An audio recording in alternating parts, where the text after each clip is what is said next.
Good morning. Thank you for joining me. I'm Julie Ling from somewhere on this sweet, wild, sacred earth and from the wild sweetness of my very own heart. This is the voice of wonder. Thank you for being here.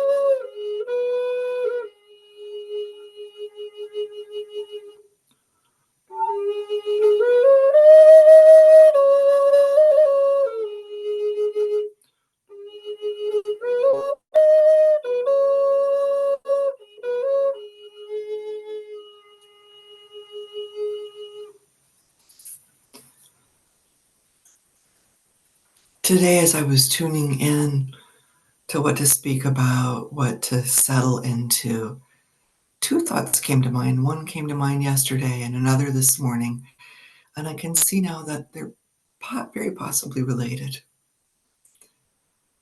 There was a full moon in Scorpio yesterday, late afternoon my time.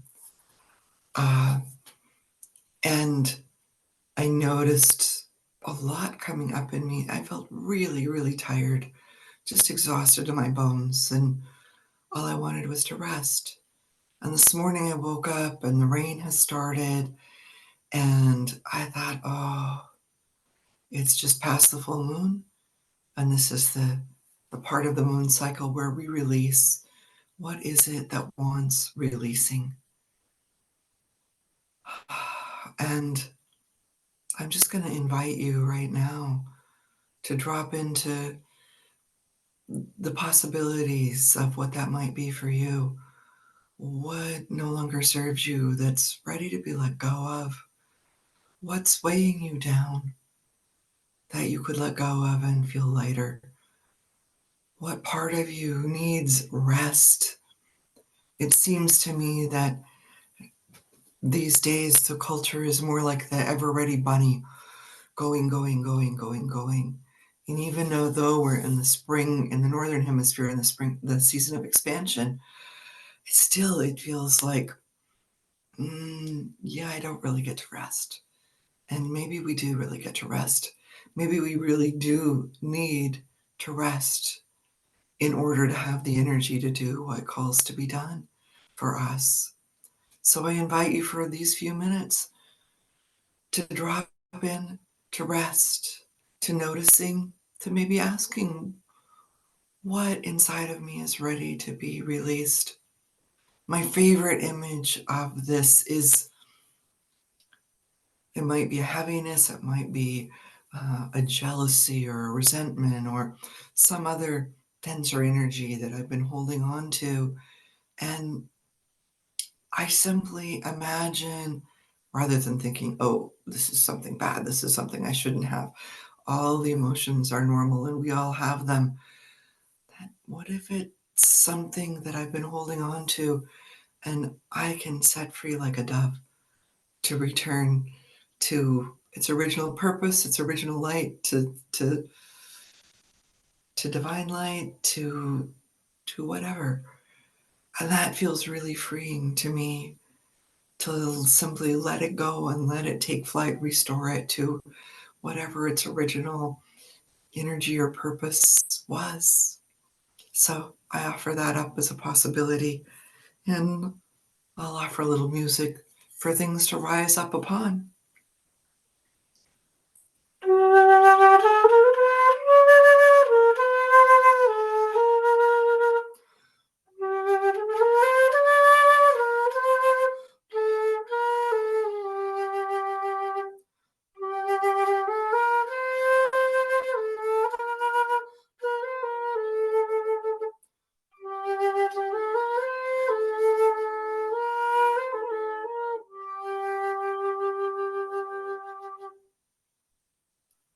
Simply letting go. Noticing your breath as it moves through you. Coming in and flowing out. And anything that no longer serves you that's ready to be restored, letting it go on the out breath. And as you do, feeling yourself coming more and more deeply into the body. I heard someone speak recently about how the body is the, the holy temple for the divine energy, and perhaps it's also holy. Perhaps it's also sacred and divine. Scientists have found that our bodies are made up as the same stuff as stars, and maybe they're worthy of reverence and kindness as well. And letting yourself settle into yours a little more deeply in this moment.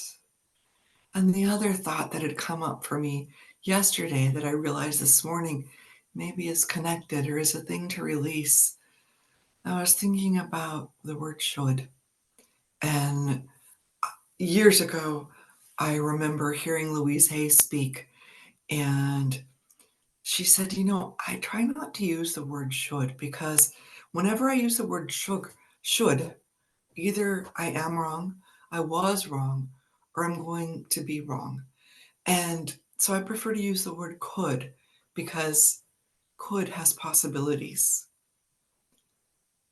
And the other thing about the word should and have to and must, all those, is that they imply that there's simply a duality. There's one right way and everything else is wrong. Ooh, that doesn't feel good. In my body, there's only one right way and I have to find it. And if I get it wrong, then if I don't find the one right thing, I'm wrong. Ugh, that makes me not even want to start. Same thing with should and have to and must. It's like there's one thing and you got to find it and you got to do it and you got it perfectly. And if you don't, you're out.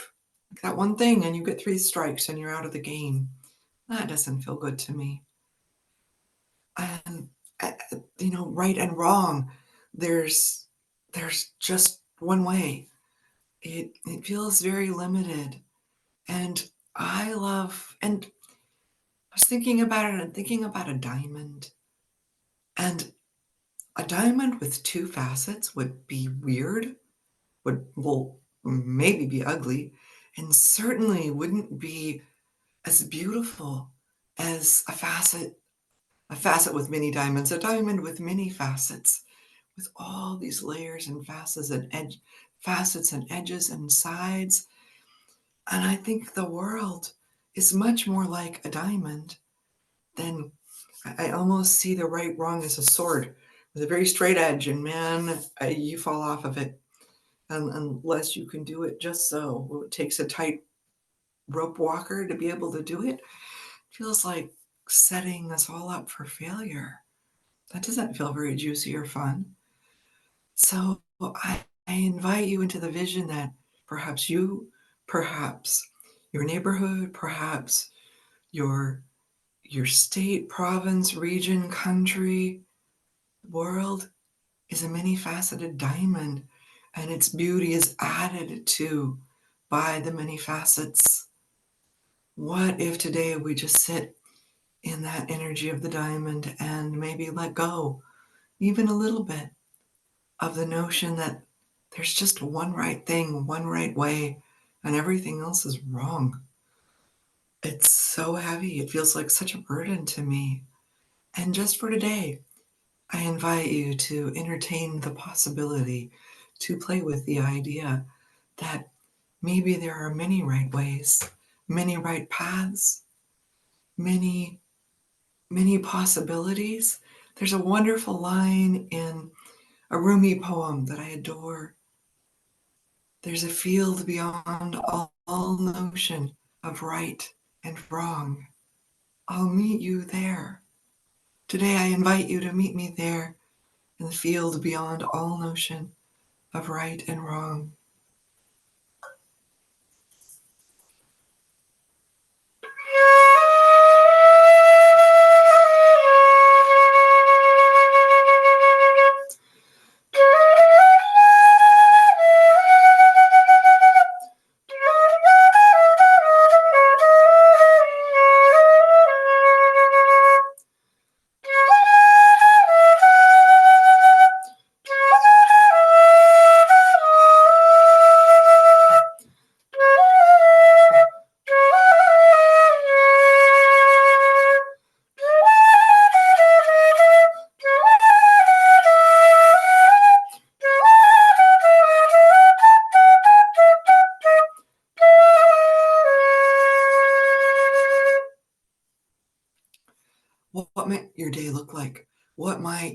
interactions with other people look like if you let go just for today of the notion that there's one right way or one wrong way or one right and everything else is wrong, that you have to get it perfect to be safe. We are, all of us, human. And the harder we try to get it perfectly, the harder we work, the more we struggle, and often the more impossible it becomes to find what feels like the one right way. The, the doubt, the worry can come up and overtake. So today, I invite you to imagine there are 1,000 right ways. And perhaps you could drop in and ask, what color is the way that would be best for me? Maybe today it's green. And so you can look at the choices and ask, which one feels green? And choose that one. Maybe there are many ways. And what if, I've said before, it's my experience that there's a tuning fork inside of each of us that vibrates when we hear what is true outside of us. And often the choices come from the mind, and it's very busy. And perhaps you can look at the smorgasbord of options, smorgasbord, whichever one it is, of options that your mind offers up to you, and ask, what's the flavor of the one that's juiciest for me? And which one has that flavor? And choose that one and see. And mistakes are how we learn. So if it doesn't feel right, then you ask again. That's not hard. I invite you into a day of ease. I invite you to spend this day in that field beyond all notion of right and wrong, to simply ask what resonates, what vibrates with the tuning fork inside of you, and let that be your guide. I mentioned before the scene in the movie uh, The Karate Kid, where Daniel's son wants to learn how to do not kabuki, not origami, bonsai. And his master says, close your eyes, see tree, cut, see the picture of the tree, cut like that. And Daniel's son says, how do I know if it's the right way? He says, inside picture, always right picture. And that's the tuning fork. So I invite you to drop into the tuning fork and choose what resonates for you. And with a breath of kindness, blow the rest away. Let it go.